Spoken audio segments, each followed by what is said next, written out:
आसिफ अली जी बता रहे हैं, वाकई में आप सोचेगा जरा कि कौन से सबूत पेश किए गए। पिंकी जी, रस्सी जल गई, बल नहीं गया। अब देखिए, एक बात समझिए कि मैं आसिफ अली भाई से मैं अपने थोड़ा सा समझता मैं उनकी मजबूरी, क्योंकि पाकिस्तान दो चीजों पे बना था, यूद और हनूद की नफरत पे, और उसमें आर्मी उनकी एक सुपर इंस्टीट्यूशन थी जिसने बांध रखा था। अब इनकी जो आईएसआई और आर्मी है वो भी किसी काम की नहीं रहेगी कि चलो इनकी बात मान भी लें अगर हिंदुस्तान ने करवाया। वैसे वो मेरा कहने का मतलब नहीं, क्योंकि मैं उस काबिल ही नहीं हूं। तो आपकी जो बेस्ट इंटेलिजेंस, दुनिया की सबसे बड़ी फौज, वो क्या कर रही है आपको पता नहीं चल रहा है? फजलुर रहमान साहब ने कहा पार्लियामेंट में, अख्तर मेंगल ने कहा, राना सनाउल्लाह ने कहा, तो इनके अंदर लोग इन्हें बता रहे हैं। पर बात है कि मरता क्या ना करता, क्योंकि एक ही तरीका है आर्मी के जर्नलों को और कोर कमांडरों को और आईएसआई को, उस 25 करोड़ आदमियों को जो ये फेल हो गए रोटी पानी और कपड़ा देने में, उससे उनकी सोच को हटाने के लिए एक ही चीज है कि जी ये हिंदुस्तान करवा रहा है। और दूसरा, आपकी जो रिपोर्ट थी, बड़ी माजरत के साथ कहना चाहूंगा कि मैं उससे इत्तेफाक नहीं रखता पिंकी जी, क्योंकि उन्होंने कहा पाकिस्तान का गेम खत्म होने वाला है। पाकिस्तान का खेल खत्म हो चुका है। इसे सिर्फ वेस्टर्न इकोनॉमीज ने अपनी जरूरत पे रखा हुआ है। पहले वो अमेरिका से पैसे लेके और उन्हीं को उन्होंने मामू बना दिया। अब चाइना से पैसे लेके बेल्ट रोड इनिशिएटिव को डुबो दिया। सारे इनके जर्नैल बाहर चले जाते हैं, वहां उनके बच्चे पढ़ रहे हैं, वहां पापा जूस खरीद लेते हैं। तो अब एक बात बताइए कि अगर आर्मी की भी जो थोड़ी बची रह गई है, अगर वो भी खत्म होगी, तो फिर तो पाकिस्तान अपने भी टूट जाएगा, और टूटना तो है ही है। पर मेरी प्रॉब्लम ये है कि जिस हिसाब से ये केपीके में और बलूचिस्तान में चल रहा है, अगला सिंध का नंबर है, वाटर क्राइसिस वहां है। मेरी प्रॉब्लम इससे ज्यादा है कि 25-26 करोड़ लोगों का जो ह्यूमैनिटेरियन क्राइसिस होगा उसे कौन निपटेगा, क्योंकि वो हैं तो हमारे बगल में। तो मैं उनकी बात से पूरी सहानुभूति रखता हूं कि उनके पास कोई चॉइस नहीं है अब सिवाय इसके कि ये हिंदुस्तान करवा रहा है। और दूसरा, जो इनके बासित साहब थे, उनके साथ मेरी हिंदुस्तान में कई मीटिंगें हुई, मैं कई डिस्कशंस में उनके साथ उनके सामने रहा। मतलब कमाल की बात है कि जितने भी पाकिस्तान के डिप्लोमेट हैं, जर्नल हैं, इन सब के बच्चे अमेरिका पढ़ रहे हैं, और वहां पे गांव से जाके गरीब बच्चों को थोड़ा सा पैसे का लालच देके, ड्राई फ्रूट देके भेज देते हैं कि जाओ हिंदुस्तान मुल्क पे अटैक करो और तुम्हें जन्नत नसीब होगी। इन सब के अपने बच्चे बाहर पढ़ रहे हैं। बिल्कुल आधे से बिल्कुल। ज्यादा के बाद डुअल सिटीजनशिप है। मतलब इनकी कंट्री में इतना अपनी कंट्री में कॉन्फिडेंस नहीं है कि हम तो नहीं रखते डुअल सिटीजनशिप, इनके अपने सारे लोगों का ही एक पाकिस्तान के अंदर और एक बाहर है। तो इसका मतलब ये अपनी ही कंट्री से इत्तेफाक नहीं रखते। और बासित साहब का क्या है, उनकी तो दो प्रॉब्लम है। उनको तो हमने तो छोड़ो, उनका जो कलाइडोस्कोप जो उनका प्रोग्राम है, वो आधा टाइम तो पाकिस्तान की ही तनकीद करते रहते हैं, क्योंकि शायद वो वहां गए थे, उनको सोचा था उनको फॉरेन सेक्रेटरी या फॉरेन मिनिस्टर बनाएंगे, वो बनाया नहीं।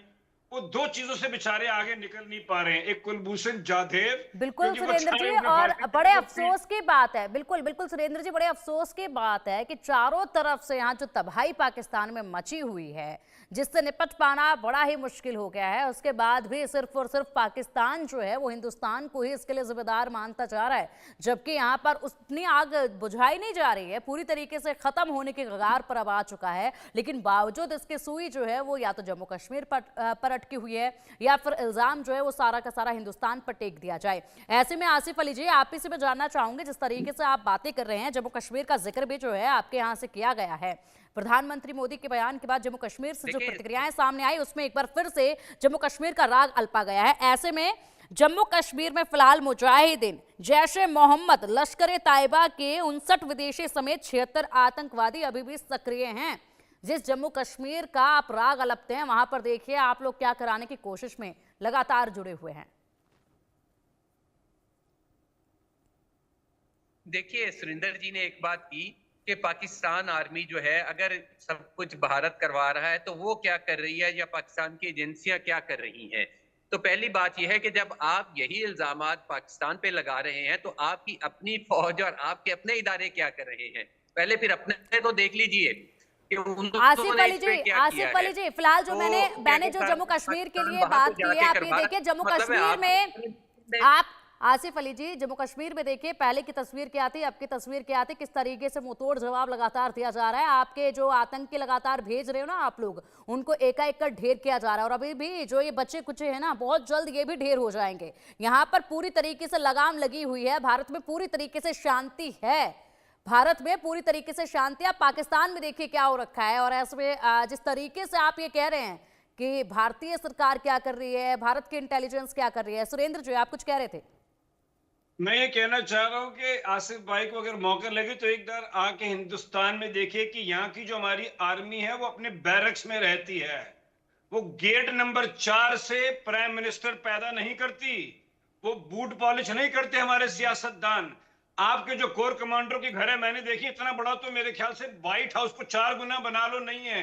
आपका कौन सा जर्नैल है जो वहां से बाहर नहीं चला जाता और अपने बच्चों को नहीं करता। अब यहाँ पे आके देखिए कि हमारी आर्मी को तो मैं सलाम करता हूं कि वो सिर्फ वो काम करते हैं जो मुल्क को आप जैसे मुल्क हमसाया मुल्क जो कि उतारू हो रखे उनको बर्बाद करने से हटने में उनका कोई भी। हमारे यहाँ तो शायद आधी पॉपुलेशन को पता भी नहीं होगा कि हमारा इंटेलिजेंस चीफ कौन है और आर्मी चीफ कौन है।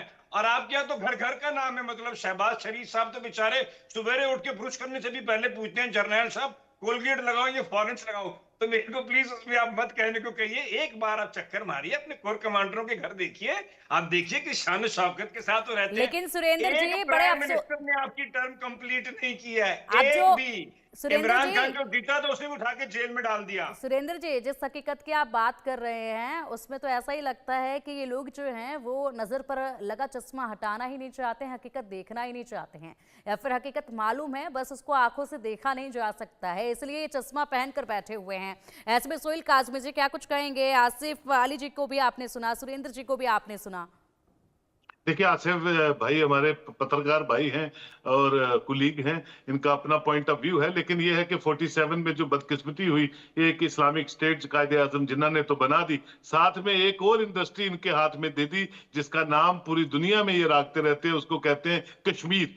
और इनका कोई हिस्सा, मैं उस तरफ भी बहुत बार गया हूँ, इस तरफ तो रहता हूँ, तो वो कोई इनका दिन नहीं होता, सुबह नहीं होती, शाम नहीं होती जब तक ये उस इंडस्ट्री को जिसको हम कश्मीर कहते हैं उसका राग ये भागेंगे नहीं और पूरी मुस्लिम ममालिक से उसकी एवज में एड नहीं लेंगे और जिससे अपना मुल्क चलाएंगे। तो मैं ये समझता हूं कि इनको कश्मीर के राग को अब छोड़ देना चाहिए। ये पुराना राग हो चुका है, कश्मीर के लोग इनको अब नहीं आइडेंटिफाई करते। अपने जो लोग हैं इनके जो पीओके में बैठे हैं वो भी इस कश्मीर के साथ जुड़ना चाहते हैं। तो देखिए जो रियल इश्यूज हैं उन पे एड्रेस कीजिए, रियल इश्यूज पे बात कीजिए। डिफेंड करना बहुत अच्छी बात है, अपने मुल्क को डिफेंड करना चाहिए, अपने घर को डिफेंड करना चाहिए, लेकिन रियल इश्यूज जो है, देखिए आप कॉन्फिडेंस बिल्डिंग मेजर्स की बात करते हैं, हिंदुस्तान की तरफ से जितने भी कॉन्फिडेंस बिल्डिंग मेजर्स पाकिस्तान की तरफ गए वहां आईएसआई, पाकिस्तान आर्मी और इनकी पॉलिटिकल हायरार्की के बीच में वो कॉन्फिडेंस बिल्डिंग मेजर्स 77 साल में नहीं बने हैं जो कहीं किसी के काम आ सके, दो मुल्कों के बीच में एक साजगार माहौल बना सके। तो which is very unfortunate between the two countries. As a neighbouring country India is a larger bigger democracy और वो कोशिश करता है कि कॉन्फिडेंस बिल्डिंग, रास्ते, टूरिज्म, एजुकेशन का आदान प्रदान चलता रहे। लेकिन बदकिस्मती से पाकिस्तान के अंदर की हिरार्की आपस में कॉन्फिडेंस बिल्डिंग मेजर पे इत्तेफाक नहीं करती है और वो जो मेजर सोहेल जी, लेकिन बड़ी बात यहाँ पर यही है जिस तरीके से आपने कहा कि वहाँ के नागरिक हैं तो डिफेंड तो करेंगे ही, अपनी कंट्री को डिफेंड करें।